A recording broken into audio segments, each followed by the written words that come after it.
قومني من النوم الصبح بدري وبيقول لي قال ايه قومي يا اختي شوفي اوضه العيال يا اختي يا ست هانم يا اللي نايمه عامله زي الكلب الميت شبهها شكل مقلوبه على بعضها وكل حاجه في ناحيه وما ينفعش الكلام ده كله قومي شوفي اوضه عيالك. وانا يعني انا مش عارفه بصراحه انا اعمل ايه معاه طيب هو اشتراني ولا ايه بقول له طب ما دول عيالك قال لي عيالي يبهدلوا زي ما هم عايزين وانت تنضفي.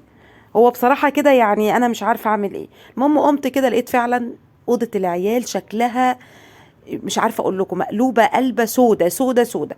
قمت كده رحت جايبه ايه فوطه نظيفه كده وبلها كده ميه بدوني عشان ايه ريحه الاوضه تبقى حلوه لان ريحه الاوضه بصراحه ما كانتش حلوه خالص.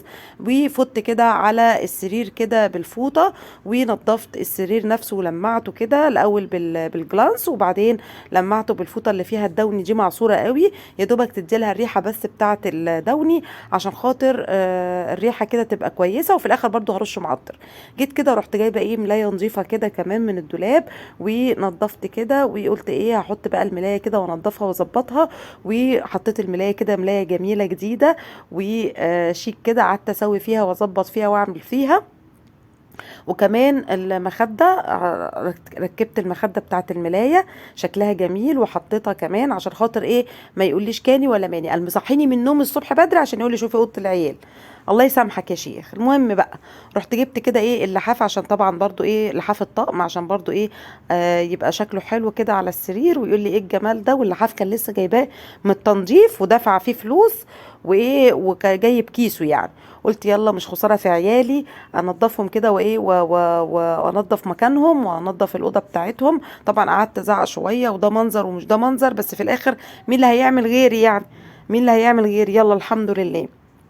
المهم بقى ايه حطيت كده عشان اضفيهم كده حطيت لهم اللحاف على السرير وظبطت الدنيا كده. وكمان ايه هحط بقى الايه الخداديه كده المخده الصغيره النظيفه دي هحطها برضو بتاعت الطقم وظبطت الدنيا كده وعملت الدنيا. والعيال قاعدين يلعبوا ولا كانهم عملوا حاجه خالص. يا جماعه ساعدوني يا جماعه اعملوا اي حاجه مفيش اكني بكلم نفسي بالظبط.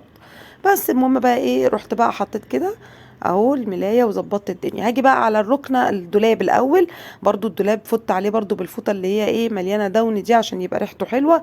مكان بقى ايه بيعملوا ايه بقى بياكلوا شيبسي وياكلوا شوكولاته ويجوا يفتحوا الظرف يجيبوا لبس من جوه فطبعا الحاجات دي مره مع مره على الدولاب بتخلي ريحه الدولاب طالعه منه ريحه مش حلوه.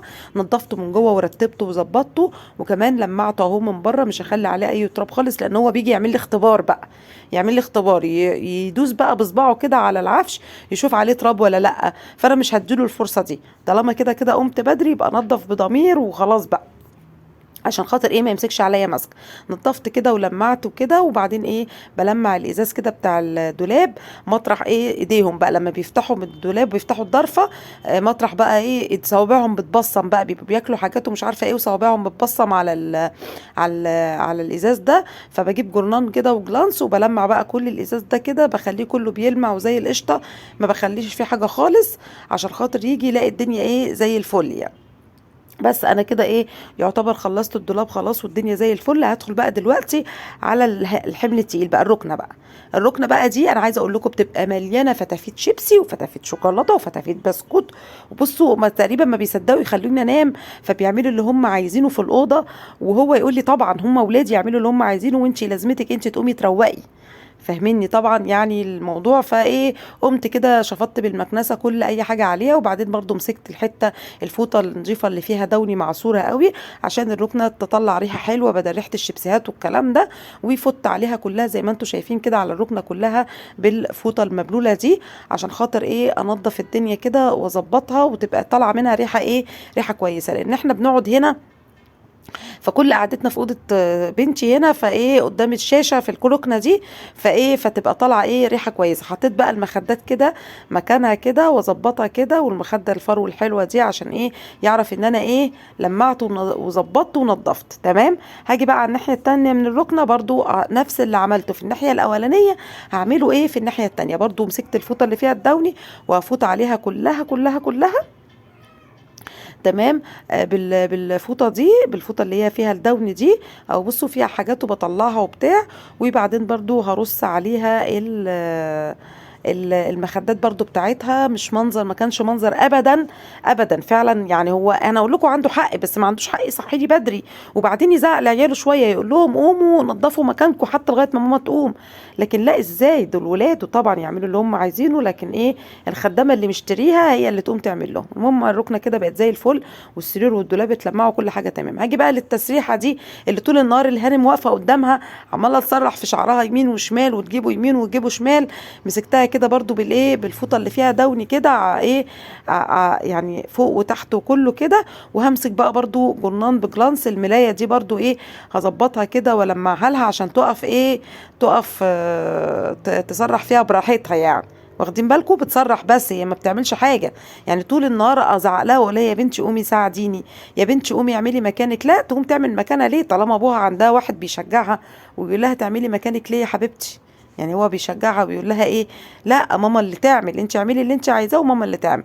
والادراج دي برضو فوت عليها كده عشان لو فيها اي ريحه مش كويسه، اي فتافيت، اي حاجه تطلع معايا برضو بالفوطه اللي فيها الدوني برضو عشان تنظف الدنيا. عايزه اقول لكم الفوطه اللي فيها الدوني معصوره حلوه دي تخش الاوضه بعد لمده يومين ثلاثه تلاقي الاوضه ريحتها جنه، تلاقي الاوضه ريحتها تحفه تحفه. وبالذات بقى لو لسه حاطه الستاير ورش عليها معطر بقى كمان، يا لهوي على الجمال، مش قادره اقول لكم يعني، مش قادره اقول لكم، بتبقى ريحتها تحفه تحفه تحفه تحفه. اي حد بيدخل بيلاحظ ان ريحتها جامده جدا وجميله. المهم خلصت كده التسريحه بالكومود اللي انتوا شايفينه ده وكده. وطبعا كانوا خلصوا المناديل، جبت واحده مناديل تانية، مع ان المناديل دلوقتي بقت غاليه جدا جدا. يعني انا كنت بجيب 3 مناديل دول الاول ب 30 جنيه، دلوقتي ال3 مناديل ب 60 جنيه، يعني الضعف. المهم ده البوف بقى اللي انا ايه اهو هفوت عليه هو رخر كده بالفوطه النظيفه، ولمعه كده واظبطه كده واحط عليه المفرش بتاعه. تمام. هنا بقى بحط الريموتات عليه، بحط الشاحن، بنستعمله استخدام الترابيزه يعني. تمام. بس وكمان الباب مش هسيبه بقى، قلت ايه، مطرح بقى ما بيمسكوا الباب يقفلوه ويفتحوه برده هفوت عليه برده بالفوطه اللي فيها دوني. عايزه اقول لكم تدخلوا ريحه الاوضه فظيعه، حلوه جدا. بس هو بقى انا خلصت كده الاوضه، وجي هو قعد البيه يتفرج على التلفزيون وخد عياله في حضنه ويقول لهم اللي انتوا عايزينه اعملوه، جاب لب بقى وجاب سوداني، واعملوا بقى اعملوا بقى وبهدلوا. وماما كمان اصحيها من النوم بكره الصبح بدري تعمل نفس العمله بتاعتها دي تاني. يلا اشوفكم في فيديو جديد.